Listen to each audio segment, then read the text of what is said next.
আসসালামু আলাইকুম প্রিয় ভিউয়ার্স, আশা করি আপনারা সবাই অনেক ভালো আছেন।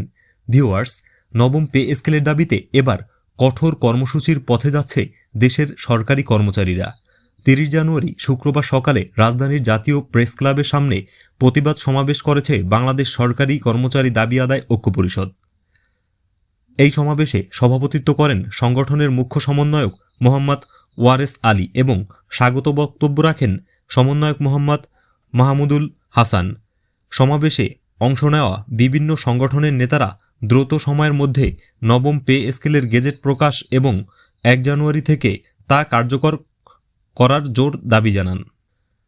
বক্তারা বলেন, দীর্ঘ 7 বছর ধরে শান্তিপূর্ণ আন্দোলন চললেও এখনও কর্মচারীদের ন্যায্য দাবির কোনো বাস্তব প্রতিফলন দেখা যাচ্ছে না।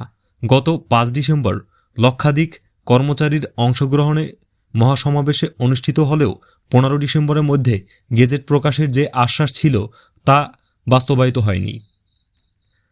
এছাড়া 21 জানুয়ারি পে স্কেল কমিশনের প্রতিবেদন জমা দেওয়ার পরও গেজেট প্রকাশ না করে নতুন কমিটি গঠনের উদ্যোগকে সময়ক্ষেপণ বলে মন্তব্য করেন বক্তারা। একই সঙ্গে জ্বালানি উপদেষ্টার সাম্প্রতিক বক্তব্য, যেখানে বলা হয়েছে বর্তমান সরকার পে স্কেল বাস্তবায়ন করবে না, সে বিষয়টি তীব্র ক্ষোভ ও হতাশা প্রকাশ করেন কর্মচারীরা।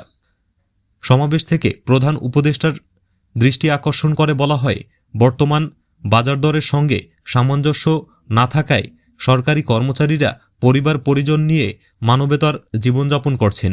তাই অবিলম্বে 14 এর ভিত্তিতে 12টি গ্রেড নির্ধারণ করে সর্বনিম্ন 35,000 টাকা এবং সর্বোচ্চ 1,40,000 টাকা বেতন নির্ধারণের দাবি জানানো হয়।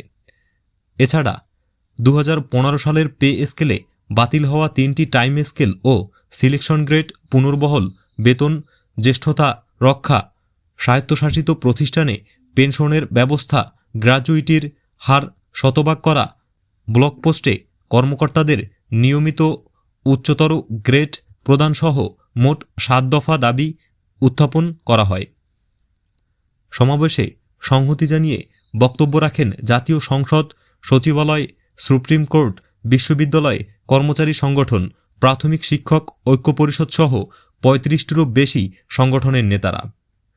কর্মসূচি শেষে ঘোষণা দেওয়া হয়, আগামী 1 ফেব্রুয়ারি থেকে 3 ফেব্রুয়ারি পর্যন্ত প্রতিদিন সকাল 9টা থেকে 11টা পর্যন্ত নিজ নিজ দপ্তরে সামনে অবস্থান ও বিক্ষোভ কর্মসূচি পালন করা হবে। এই সময়ের মধ্যে দাবি মানা না হলে 6 ফেব্রুয়ারি কেন্দ্রীয় শহীদ মিনার থেকে প্রধান উপদেষ্টা বাসভবন যমুনা অভিমুখে বুখা মিছিল এর আলটিমেটাম দেওয়া হয়েছে। তো ভিউয়ার্স, এই ছিল পে স্কেল নিয়ে সর্বশেষ আপডেট। যদি আজকের ভিডিওটি ভালো লাগে তাহলে অবশ্যই একটি লাইক দিবেন, বন্ধুদের সাথে শেয়ার করবেন এবং এ ধরনের ভিডিও নিয়মিত পেতে চাইলে চ্যানেলটি সাবস্ক্রাইব করে সাথেই থাকবেন। আল্লাহ হাফেজ।